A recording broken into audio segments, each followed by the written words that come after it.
Hi, this is Eyewitness Camera, and I'm your host, David Ray. What seems like a small, innocent farmhouse was the site of one of the most horrific and tragic events ever in this county. Two small punks from high school drank way too much 2% milk here. It's a night that they'll never forget. So pull up the TV and turn up the volume. I'm your host, David Ray. Middletown, America. It seemed innocent enough. Two young, naive boys having fun. When the chicks get here? That should be any time, man. All right. They were having a good time. Hey, let me film you, man. They seemed invincible. They could be the boys next door. The night was supposed to be like any other night. We've had parties here before at our place, and you know, we've had music, and we've rented movies and had people over. We've always drank 2% milk, and we've never had a major problem before. It was just like any other night. Everything seemed like fun.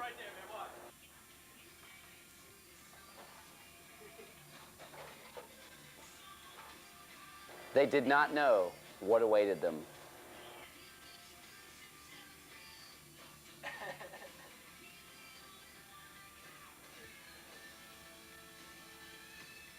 Hey, you know what this calls for, man?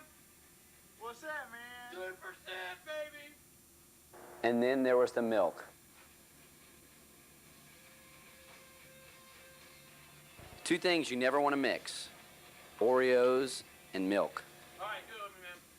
Chug, chug, chug, chug. Chug, chug, chug, chug, chug, chug, chug. Scott! It started out innocently enough. That night of February 7th, 1993, a year ago, two high school friends got together to have a good time. They were playing games just like they always had. Games they thought were fun, but games that turned out to be a marathon of terror. I just thought it was going to be a normal night, you know. I mean, I never really drank that much milk. I wasn't a real heavy milk drinker. Usually all I really had was, you know, a little with my cereal in the morning, but this time we were hitting the bottle pretty hard, and I didn't really think anything was going to happen. I figured, hey, it's just a little craziness, a little fun. Yeah, and we were having a good time. I mean, it got to the point where we weren't worried about each other, about our drinking, because he knew that I could handle my milk, and I knew that he could handle his, and so nothing was said about our behavior that night. Sweet. 2%, man! 2%! 2%! Last filling! Woo! Tastes great! Woo! Hey, man, we'll save it for later, man. We're gonna get crazy tonight! Woo!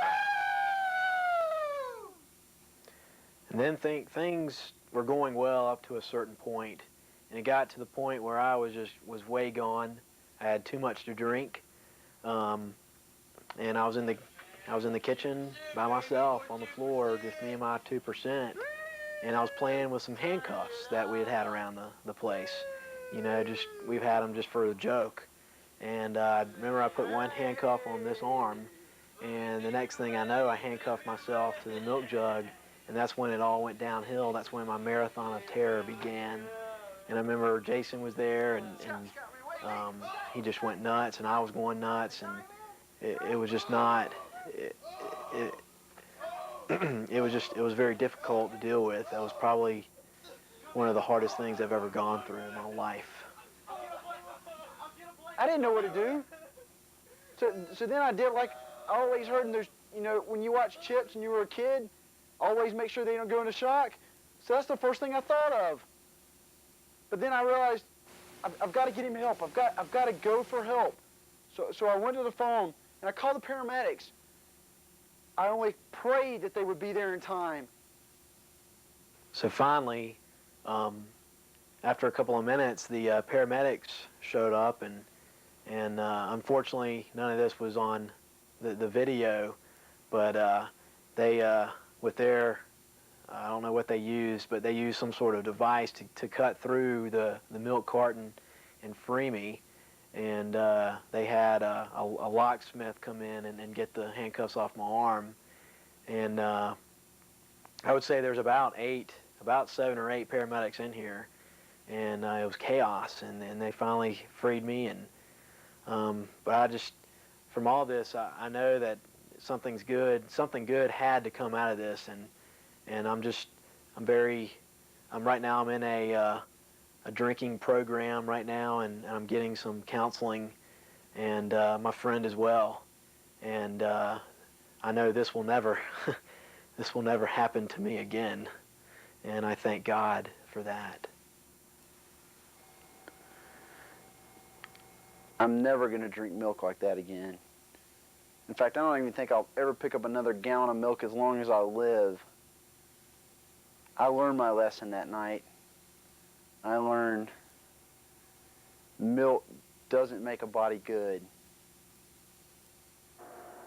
What you witnessed tonight could have been much, much worse. Those 2 young men you saw on video are now in intensive, deep psychiatric therapy. I'm your host, David Ray. Good night.